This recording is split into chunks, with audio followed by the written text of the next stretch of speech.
Olá! Vamos analisar hoje Jeremias, capítulo 23. É um texto, assim, bem forte, né? Ele começa com uma repreensão dura aos líderes, mas ao mesmo tempo traz uma promessa, uma esperança. É essa tensão que a gente vai ver. Exatamente. E dá para ver, tipo, uns temas bem definidos, né? Primeiro, essa condenação dos maus pastores, que são os líderes. Depois, a promessa do renovo justo, que é uma figura de rei lá da linhagem de Davi.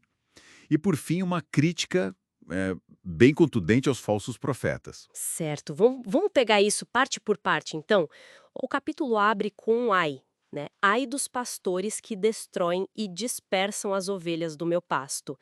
A crítica é na veia, para a liderança que falhou. É muito direto. A acusação é: vocês dispersaram minhas ovelhas, não cuidaram delas. Claríssimo. E a consequência também é dita ali, sem rodeias. Castigarei a maldade das vossas ações. É impressionante o peso da responsabilidade que o texto coloca na liderança, né? Eles falharam. Mas olha o contraste. Logo em seguida vem a promessa de Deus agir diretamente. Ah, sim. Ele diz: Eu mesmo recolherei o remanescente. Isso, das minhas ovelhas e as farei voltar aos seus apriscos. E mais, ele promete colocar novos líderes. Suscitarei sobre elas pastores que as apacentem. E o que se espera desses novos pastores? Qual a mudança? Segurança e cuidado. O texto fala: nunca mais temerão, nem se assombrarão, e nenhuma delas faltará. É uma visão de futuro bem diferente daquela bagunça, né? Um lugar seguro, cuidado. E aí que a coisa fica mais intensa ainda, eu diria. Surge a profecia do renovo justo, um descendente de Davi. Sim, e a descrição é poderosa. Um rei que reinará e agirá sabiamente. E o mais importante, executará o juízo e a justiça na terra. Ele é a garantia de segurança e salvação. E tem aquele nome, né? Senhor, Justiça. Nossa, que nome forte. Muito forte.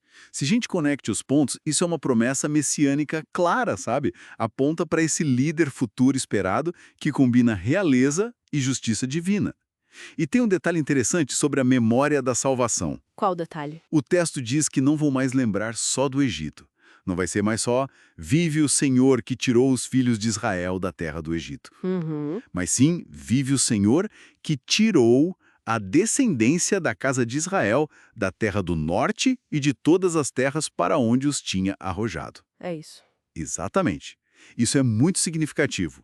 Amplia a ideia de salvação. Não é mais só o êxodo, é uma restauração futura bem maior de gente vindo de vários lugares de exílio. Mostra um cuidado de Deus que abrange tudo e a promessa de voltar para a terra. Nossa, profundo isso. Mas o capítulo não para aí, né? Ele volta para a crítica e agora o foco são os profetas. O próprio Jeremias fala na angústia dele. Quebrantado está o meu coração. É, ele está sofrendo com o que vê. E as acusações são graves. Adultério, mentira, apoiar quem faz o mal e o pior talvez, falar visões da própria cabeça, não o que Deus mandou. E aquela coisa de prometer paz onde não tem paz, dizendo paz tereis, para quem despreza Deus, não vos sobrevirá mal. Isso é perigoso, né? Muito perigoso. Um falso consolo. Jeremias contrasta isso com um profeta verdadeiro. Diz que se eles tivessem ouvido o conselho de Deus, teriam chamado o povo para a conversão, para o caminho certo. Isso traz à tona a questão do discernimento, né? Como saber quem está falando a verdade e quem está enganando? Que parece ser um ponto central aqui. Totalmente central. E o texto dá umas pistas. A palavra de Deus é como fogo, como um martelo que esmiuça a penha. Ou seja, ela tem poder, ela transforma, ela quebra resistências. Entendi. Não é uma palavra qualquer, vazira. Não mesmo. E Deus se declara contra esses profetas que ficam roubando palavras um do outro, sabe? Que usam a lábia deles, mas falam, ele disse. E aqueles que contam sonhos mentirosos para enganar o povo com as suas mentiras e leviandades. E tem aquela advertência sobre usar a expressão peso do Senhor, certo? O que era isso exatamente? Ah, sim. Peso em hebraico, massá, podia significar um oráculo, uma mensagem divina importante, de peso mesmo, mas parece que os falsos profetas estavam usando essa frase de forma leviana, tipo para dar um ar de autoridade porque eles mesmos inventavam. Tá, entendi. Usando a forma para validar um conteúdo falso. Isso, esvaziando o sentido real. Por isso, Deus proíbe o uso dessa frase específica ali para cortar essa manipulação.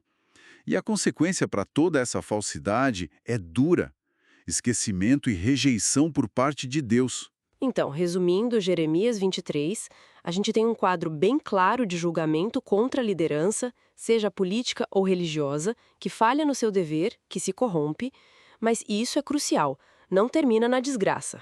Não mesmo, tem essa esperança poderosa de restauração, a promessa desse líder justo, o renovo. E talvez o mais prático para a gente hoje, essa chamada urgente para saber discernir, separar a mensagem verdadeira das vozes que só enganam. Exato, especialmente as vozes que prometem paz fácil, sem mudança, sem confronto com a verdade. E fica a reflexão, né? Esse desafio de discernir o verdadeiro do falso, ainda mais vindo de quem tem autoridade ou influência. Como isso se aplica hoje em dia? Que filtros a gente usa para saber se uma mensagem é orientação de verdade ou só, sei lá, consolo barato ou interesse particular? Uma pergunta que atravessa os séculos, né? Tão relevante hoje quanto foi no tempo de Jeremias.